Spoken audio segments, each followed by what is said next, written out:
The Guggenheim Museum in Bilbao was built by Frank Gehry and opened to the public in 1997.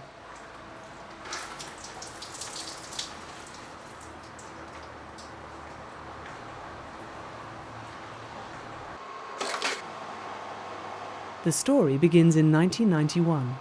Thomas Krenz, the director of the Solomon R. Guggenheim Foundation, was looking for a new museum site in Europe. At that time, the American Foundation had several all over the world, the best known being the one in New York designed by Frank Lloyd Wright. In Spain, the president of the autonomous Basque region invited Thomas Krenz to Bilbao, a port that had seen better days. Its factories and shipyards were closing one after the other. It was an unlikely setting for a grand museum. According to legend, it was while he was jogging across the bridge on his run through the city that Thomas Krenz had a revelation.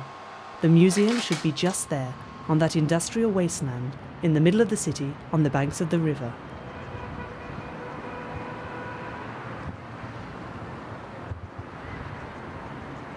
This site is in the centre of a geocultural triangle.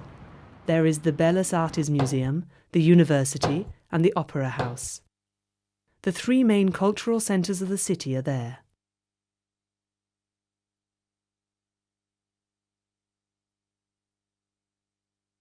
The object was to have a building with a strong identity. The museum had to let the inhabitants take their city back. They had to turn their backs on the industrial period and stop fleeing the city as previous generations had done. They needed to get back their civic pride. The museum had to be a monument.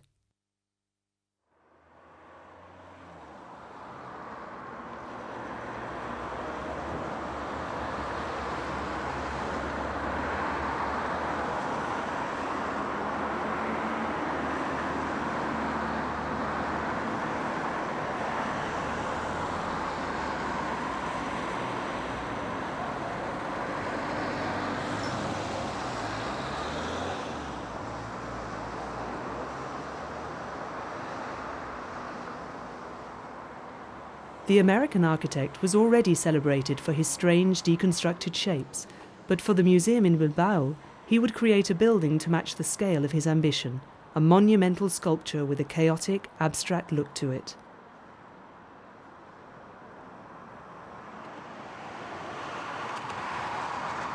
In fact, the building is more easily read than it first appears. To the south, the dialogue is with the city, stone, right angles, windows aligned. To the north, there is empathy with water, undulations, fluid shapes.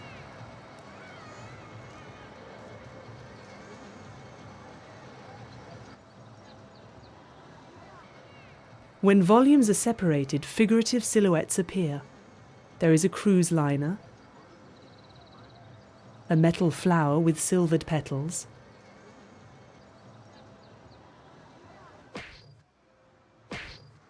and even a fish with its head and tail chopped off.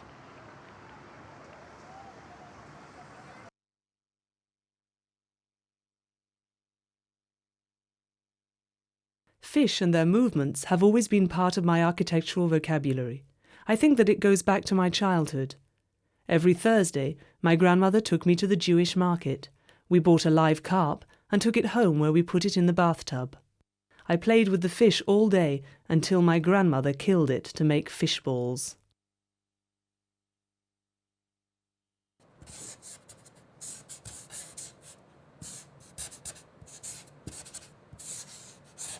The image of the fish appears right away in the very first sketches for the building. The extremely complex building at Bilbao started with semi-automatic writing. Frank Gehry combined the subconsciously drawn pencil sketches with the requirements of the building program. He interpreted his designs into a variety of volumes. His preliminary trial pieces freed him to work like a sculptor standing before his clay.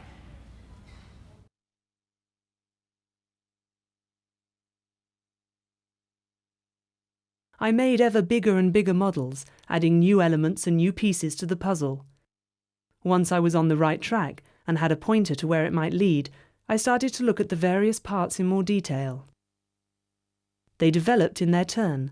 Then I went back to the rectangular, box-like basis and looked at it. Then I started to change its form until I reached a certain stage where I stopped, because I felt that that was it.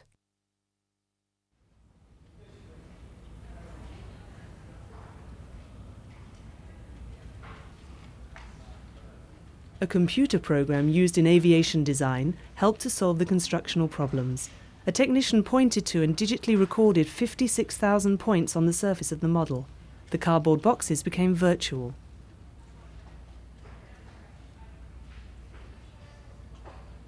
The program could calculate the practical feasibility of each mass. It could demystify the forms.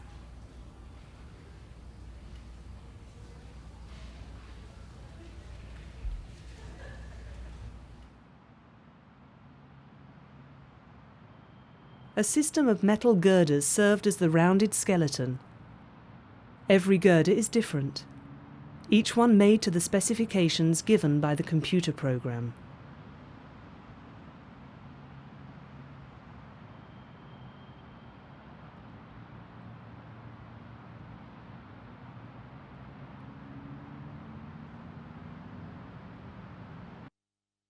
The American architect made a beautiful object as well as a correctly functioning museum.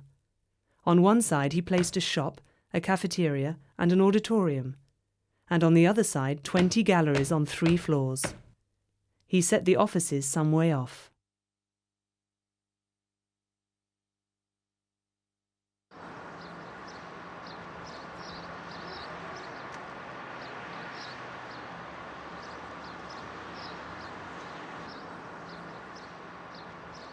In one of the folds in the building, stairs lead the way down to the entrance.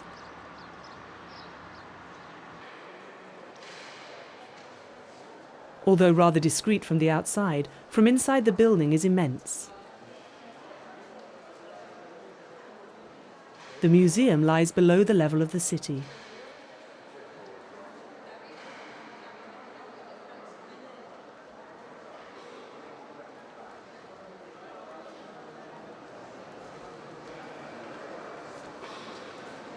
In front of the entrance is an empty space. It is an atrium.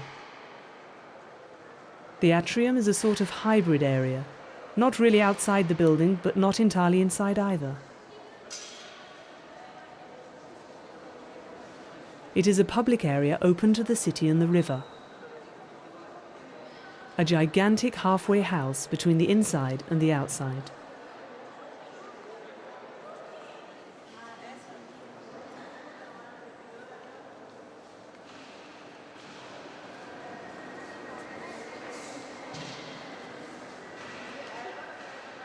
In the atrium, the architecture is the first thing on display. The space is tightened, bowed, twisted. The materials confront and contrast. Frank Gehry speaks of a mix between a futurist city-like metropolis and Brancusi's workshop, cluttered with sculptures on a variety of scales.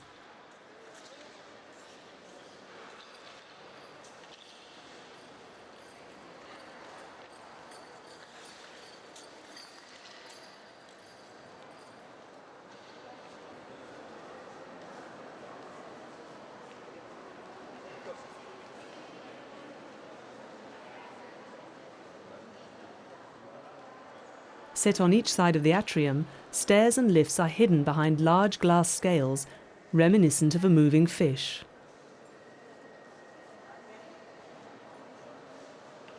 Shapes and materials that the architect used at the same time in a building in Prague reappear in Bilbao.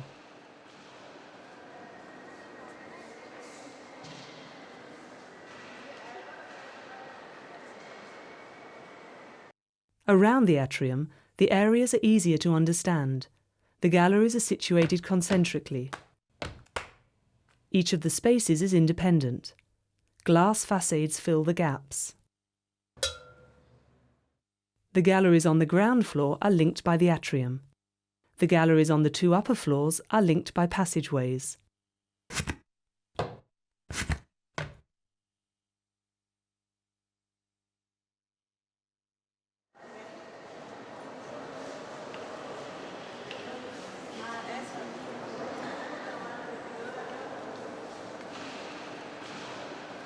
This concentric layout in Spain is a reminder of Frank Lloyd Wright's building in New York.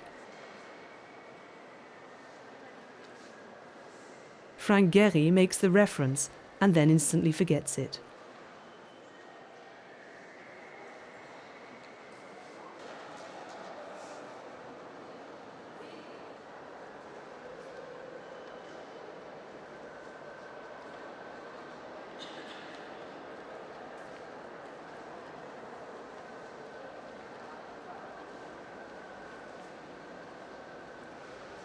Thanks to the walkways and the outward view, visitors can make their journey through the works of art or stroll beside the city.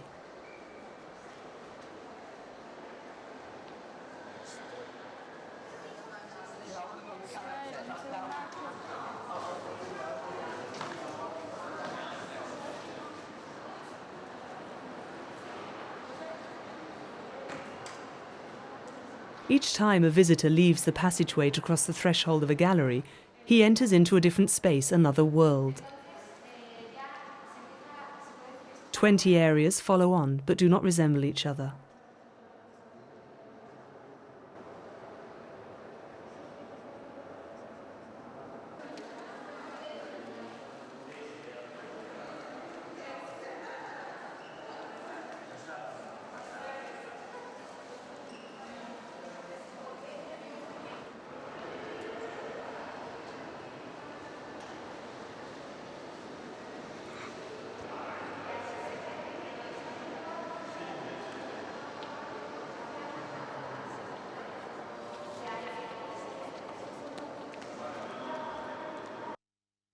Third floor. Galleries 305, 306 and 307. 3 galleries, 3 squares.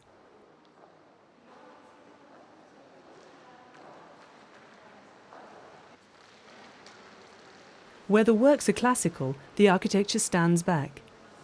There are straight walls and parquet floors.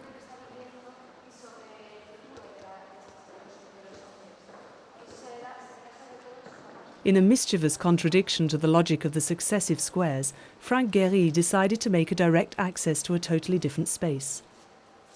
The floor is concrete, it is 3 times as high, curved, leaf-shaped. This is gallery number 209.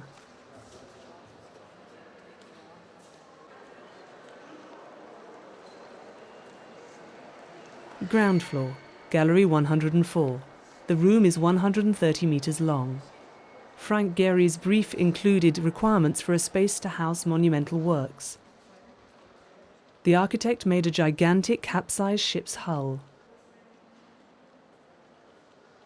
Ironically, at the end of this immense space, he put a tiny area for displaying just a few paintings.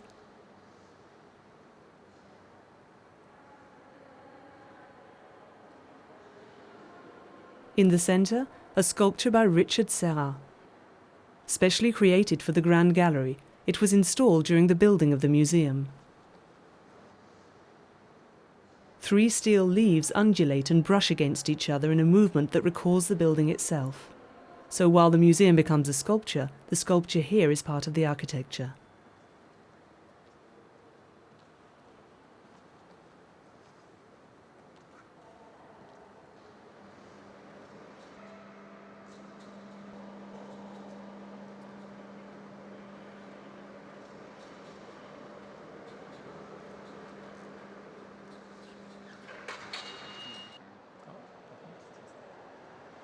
How should a museum be lit? Thanks to the height of the ceilings, Frank Gehry could obtain a gentle cohabitation of natural and artificial light. Roof openings are pierced in each of the museum's galleries.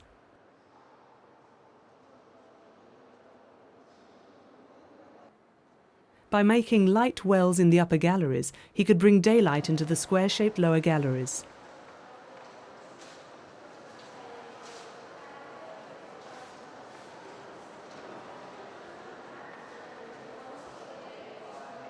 But the preference for the museum curators was for artificial light, because it is easier to control. So Frank Gehry decided to cut off or filter the natural light to soften it. Mobile filters were installed that could be removed in winter and reinstalled against the strong summer sunlight. In spite of all, some of the filters remain in place summer and winter. In the end, the works were lit by light bulbs just like every other museum in the world.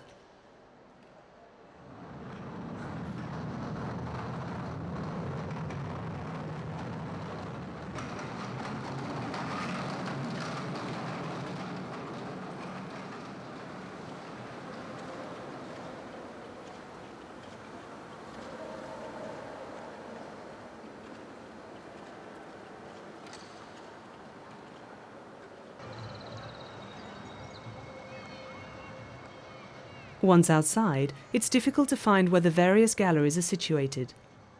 Frank Gehry confuses the issue. Demonstration. The highest passageway is 26 meters from the ground. The highest point of the museum is 53 meters. Between the two, nothing. 27 meters of empty space that is inaccessible to the visitor. That is half the atrium. It would be possible to remove the whole of the upper part of the museum without touching a single painting hung on the walls. The relationship between the inside and the outside is totally upset by this loss of reference.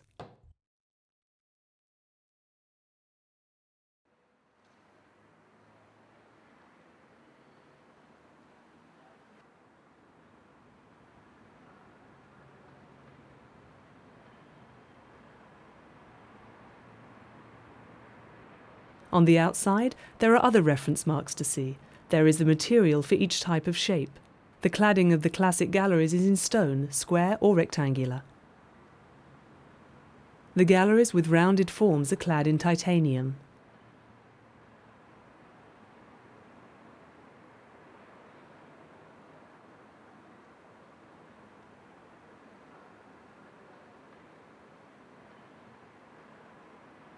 Titanium gives the building its identity.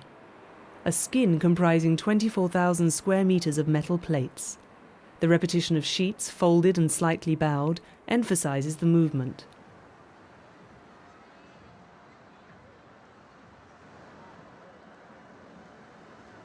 The museum is covered in scales to capture the light. The effect as the sun sets is guaranteed.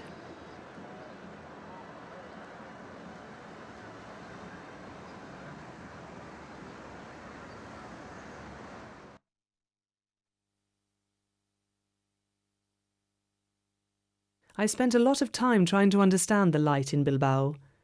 The steel that I was meant to use in the beginning gave off nothing at all in the light of that region. The metal seemed to be dead under a grey sky, but quite by chance we found that titanium is very well suited to this sort of light. Most buildings can't afford this sort of metal because it's very expensive. By some miracle, the price of titanium suddenly dropped lower than the price of stainless steel. That has never happened again since, so I've never been able to use it anywhere else.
In designing his museum, the architect made a real urban project. He created a new crossroads contiguous with the city. The railway line between was roofed over by an open space. This space is at the end of one of the city streets. It becomes a meeting place and redefines the riverbank.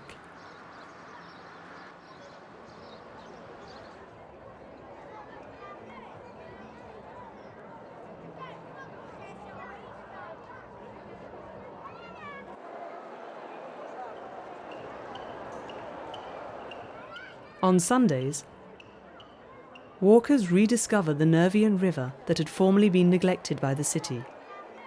Thanks to a concrete ramp, they can rise above the water. A pond gives the impression that the river washes the walls of the museum.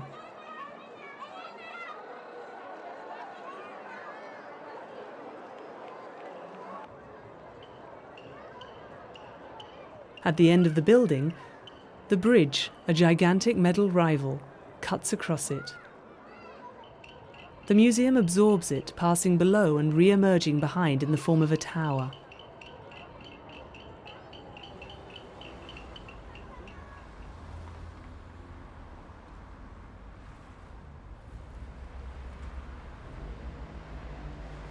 Stairs lead from the promenade along the riverbank to connect discreetly with the bridge.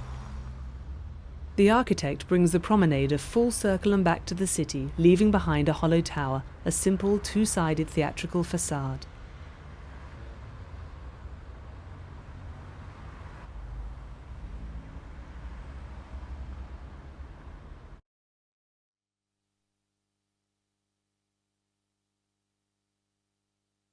When I designed the tower, I thought of a sail. There is a moment when you're sailing and the boat goes about and you face into the wind. Just for a fraction of a second, the sail quivers. I caught that moment. That is what I try to do with my buildings. Giving them an impression of movement pleases me, because that makes them part of the greater movement of the city. The buildings are part of life, and they change. There is something transitory about them.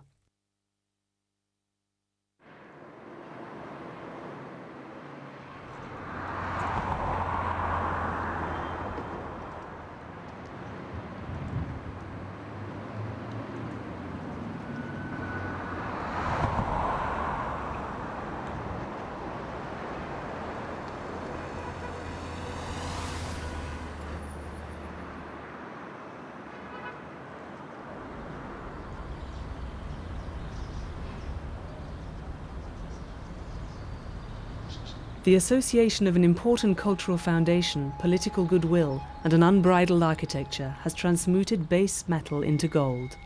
This can be called the Bilbao effect. The industrial city has become the city of a cultural monument, the Guggenheim Museum of Bilbao.